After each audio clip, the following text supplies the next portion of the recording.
Hello students, let's read the question. So the question is having assertion and reason. We have to select the correct option regarding this assertion and reason whether these are correct or not. Assertion is cells vary in shapes, size and functions based on the presence or absence of membrane bound nucleus and other organelles. ये तो correct है क्योंकि हमें पता है कि जो cell का शेप, साइज, फंक्शन ये सब क्या है वेरी कर रहा है डिपेंडिंग ऑन द प्रेजेंस और absence of membrane bound nucleus है एंड अदर ऑर्गेनल जो है उनके। जैसे एग्जांपल अगर हम देखें आरबीसी जो है यहाँ पे आरबीसी एंड कोई एपिथेलियल सेल को अगर हम देखें एपिथेलियल सेल, तो यहाँ पे आरबीसी में अगर हम देखें हमें पता है आरबीसी जो होगा आरबीसी में यहाँ पे शेप क्या है बाइकॉनकेव है। इसके अंदर क्या होता है न्यूक्लियस, मैच्योर आरबीसी में देखें तो न्यूक्लियस माइटोकॉन्ड्रिया जो है माइटोकॉन्ड्रिया ये क्या होता है एब्सेंट है, ये एब्सेंट है। तो ऐसे ऑर्गेनल जो है ये क्या डबल मेम्ब्रेन बाउंड ऑर्गेनल से ये एब्सेंट है और न्यूक्लियस एब्सेंट है तो यहाँ स्पेस मिल जा रहा है तो इनफ अमाउंट ऑफ ऑक्सीजन को कैरी कर सकता है, ज़्यादा amount of oxygen.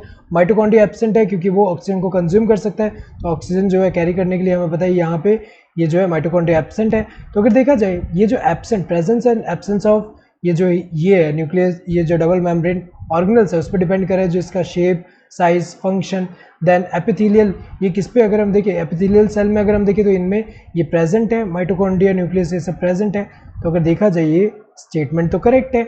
Next reason क्या दिया है, a typical eukaryotic cells consist of a cell membrane, nucleus and cytoplasm. Correct है, यूकैरियोटिक सेल की अगर हम बात करें उनमें क्या होता है सेल मेम्ब्रेन होगा और न्यूक्लियस यहाँ पे प्रेजेंट है। यूकैरियोटिक सेल का ये फीचर जो है न्यूक्लियस यहाँ प्रेजेंट है, साइटोप्लाज्म भी प्रेजेंट है, ये तो करेक्ट है। लेकिन ये जो है इनका प्रेजेंस होना ये एक्सप्लेन नहीं कर रहा कि इनका जो शेप, साइज एंड फंक्शन जो है ये वेरी करता है बेस्ड ऑन उनके प्रेजेंस और एब्सेंस ऑफ यहाँ पे मेम्ब्रेन बाउंड ऑर्गेनल्स है। तो स्टेटमेंट दोनों करेक्ट है but reason is not a correct explanation of assertion.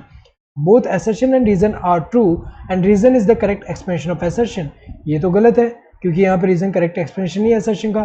both assertion and reason are true but reason is not the correct explanation of assertion। सही है, statement दोनों से रीजन करेक्ट एक्सप्लेनेशन नहीं है assertion का। assertion is true but reason is false, गलत है। Reason भी यहाँ पे स्टेटमेंट ट्रू है। both assertion and reason are false, गलत है। दोनों यहाँ पे इनकरेक्ट तो नहीं है, दोनों यहाँ स्टेटमेंट करेक्ट है। So correct answer would be the second one. Hope you understood the question. Thank you, all the best.